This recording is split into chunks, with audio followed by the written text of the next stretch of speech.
नमस्कार, अमरउजाला.com देख रहे हैं आप। आपके साथ मैं हूं सुमित चौधरी। अमेरिका और ईरान के बीच लगातार तनाव बढ़ता जा रहा है, जहां कहा जा रहा है कि कभी भी अमेरिका ईरान पर हमला कर सकता है।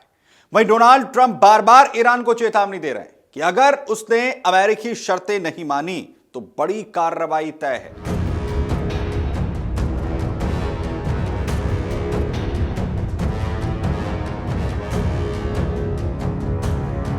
एक तरफ ट्रंप लगातार ईरान को आंख दिखा रहे हैं, तो वहीं दूसरी तरफ ईरान ने एक बड़ी कूटनीतिक जीत हासिल कर ली है, जिसके बाद यह कहा जा रहा है कि ईरान अमेरिका पर क्या भारी पड़ गया है। दरअसल जहां एक और ईरान अमेरिका के बीच युद्ध की आशंका जताई जा रही है, तो वहीं दूसरी ओर अंतरराष्ट्रीय मंच पर ईरान की स्थिति मजबूत होती हुई नजर आ रही है। हाल ही में संयुक्त राष्ट्र में ईरान को एक अहम जिम्मेदारी सौंपी गई है, जो वैश्विक राजनीति के लिहाज से ईरान के लिए एक बड़ी जीत मानी जा रही है। वो भी तब जब ईरान पर लगातार अमेरिका का दबाव बढ़ता जा रहा है, अमेरिका लगातार उस पर दबाव बनाने की कोशिश कर रहा है। दरअसल हाल ही में न्यूयॉर्क स्थित संयुक्त राष्ट्र मुख्यालय में एक अहम बैठक हुई, जिसमें ईरान को special committee on the charter का वाइस चेयर चुना गया है। यह वही समिति है जो संयुक्त राष्ट्र के मूल सिद्धांतों, खासकर अंतरराष्ट्रीय शांति सुरक्षा को बनाए रखने से जुड़े अहम मुद्दों पर काम करती है। इस नियुक्ति के साथ ही ईरान न सिर्फ कमेटी के नेतृत्व में शामिल हुआ है, बल्कि वो इसके बोर्ड स्तर की मीटिंग्स में, चर्चाओं में भी अब सक्रिय तौर पर अपनी भूमिका निभा सकेगा। यह कमेटी कोई साधारण संस्था नहीं है। इसकी स्थापना 1974 में की गई थी, ताकि संयुक्त राष्ट्र चार्टर के प्रावधानों को समझा जा सके, उनकी समीक्षा की जा सके और अगर जरूरत पड़े तो उन्हें और ज्यादा प्रभावी बनाने के लिए इसके सुझाव दिए जा सके। इस कमेटी का वैश्विक स्तर पर कानूनी ढांचे को मजबूत करना, देशों के बीच विवादों को शांतिपूर्ण तरीके से सुलझाने को बढ़ावा देना और अंतरराष्ट्रीय नियमों का सम्मान सुनिश्चित करना इसका अहम काम है। और ऐसे वक्त में जब दुनिया के कई हिस्सों में संघर्ष के हालात बने हुए हैं, इस कमेटी की भूमिका और भी ज्यादा महत्वपूर्ण हो जाती है। यूक्रेन युद्ध से लेकर मध्य पूर्व में बढ़ते तनाव तक हर जगह अंतरराष्ट्रीय कानून और संयुक्त राष्ट्र के सिद्धांतों की इस वक्त परीक्षा हो रही है। और ऐसे में ईरान का इस कमेटी में अहम पद पर पहुंचना बेहद महत्वपूर्ण माना जा रहा है, क्योंकि वो खुद भी युद्ध के मुहाने पर खड़ा हुआ है और लगातार तनाव की स्थिति खुद अमेरिका के साथ बनी हुई है। वहीं दूसरी तरफ ईरान इस फैसले को अपनी कूटनीतिक जीत के तौर पर देख रहा है।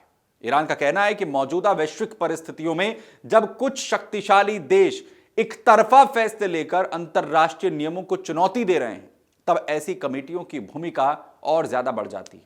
ईरान का मानना है कि वो इस मंच के जरिए संतुलन बनाने में योगदान दे सकता है और मजबूती से विश्व शांति स्थापित करने के लिए पैरवी कर सकता है।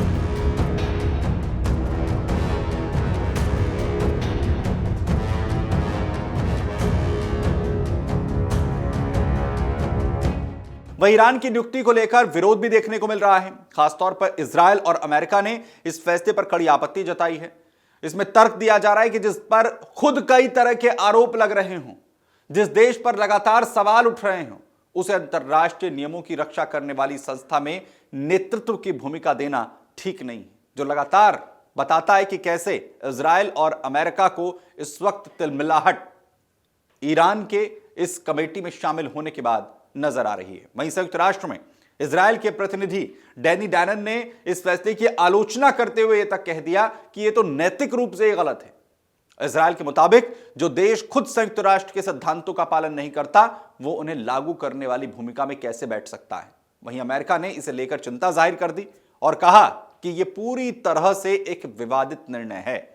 लेकिन बड़ी बात यह है कि आखिर ईरान के इस कमेटी में शामिल होने से फर्क क्या पड़ जाएगा और क्या यूएन की इस कमेटी के फैसले प्रभावी होते भी हैं या नहीं, देश इन्हें मानते भी हैं या नहीं।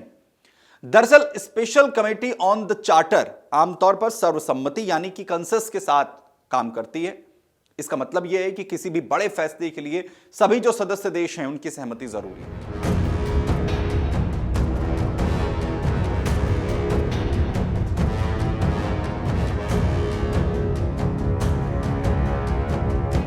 और यही वजह है कि इस कमेटी की सिफारिशें कई बार कागजों तक सीमित भी रह जाती हैं। व्यवहारिक स्तर पर उनका बहुत ज्यादा असर नजर नहीं आ पाता है, लेकिन फिर भी इस कमेटी का महत्व कम नहीं है। ये एक ऐसा मंच है जहां देश खुलकर अपने विचार रखते हैं, अंतर्राष्ट्रीय कानूनों पर बहस करते हैं, भविष्य की दिशा तय करने की कोशिश की जाती है। और ऐसे में ईरान की मौजूदगी वहां पर उसकी कूटनीतिक पहुंच को और भी ज्यादा मजबूत करेगी। अब सवाल यह कि क्या इस नियुक्ति का असर अमेरिका ईरान के संबंधों पर भी पड़ेगा? फिलहाल दोनों देशों के बीच तल्खियां चरम पर हैं। ट्रंप प्रशासन लगातार ईरान पर दबाव बना रहा है, खासकर उसके परमाणु कार्यक्रम को लेकर। अमेरिका साफ कर चुका है कि वो ईरान को परमाणु हथियार हासिल नहीं करने देगा, चाहे इसके लिए सैन्य विकल्प ही क्यों ना अपनाना पड़ जाए। वहीं दूसरी तरफ ईरान भी अपने रुख पर कायम है। उसने कई बार कहा है कि वो दबाव में झुकेगा नहीं, वो अपने हितों की रक्षा के लिए हर तरह का कदम उठाएगा। और ऐसे में संयुक्त राष्ट्र में मिली ये नई भूमिका उसके एक कूटनीतिक हथियार की तरह बन सकती है, जिससे वो अंतर्राष्ट्रीय समुदाय के सामने अपनी बात को और भी मजबूती के साथ रख सकते हैं।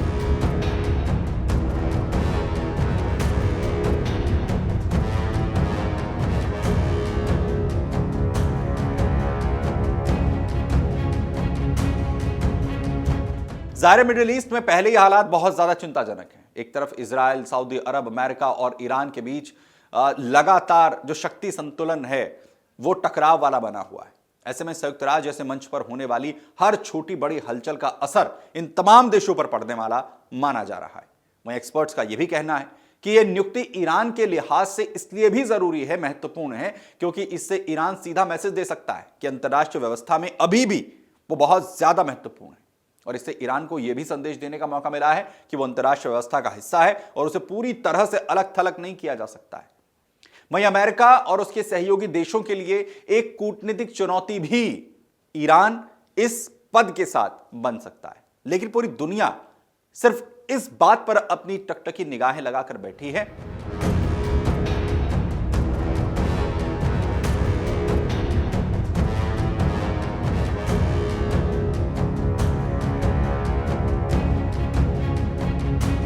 कि आखिर अमेरिका और ईरान के बीच जिस युद्ध को लगातार टालने की कोशिश हो रही है वो इसके बाद टलेगा, आगे बढ़ेगा, या जिस शांति की जिम्मेदारी इस पद के साथ ईरान को दी गई है वो अमेरिका ईरान के बीच भी क्या आ पाएगी? हमें कमेंट बॉक्स में जाकर अपनी राय जरूर बताएं। बहुत धन्यवाद। अगर आप ये वीडियो YouTube पर देख रहे हैं तो हमारे चैनल को सब्सक्राइब कर बेल आइकन दबाएं और Facebook पर देख रहे हैं तो हमारे पेज को लाइक करें।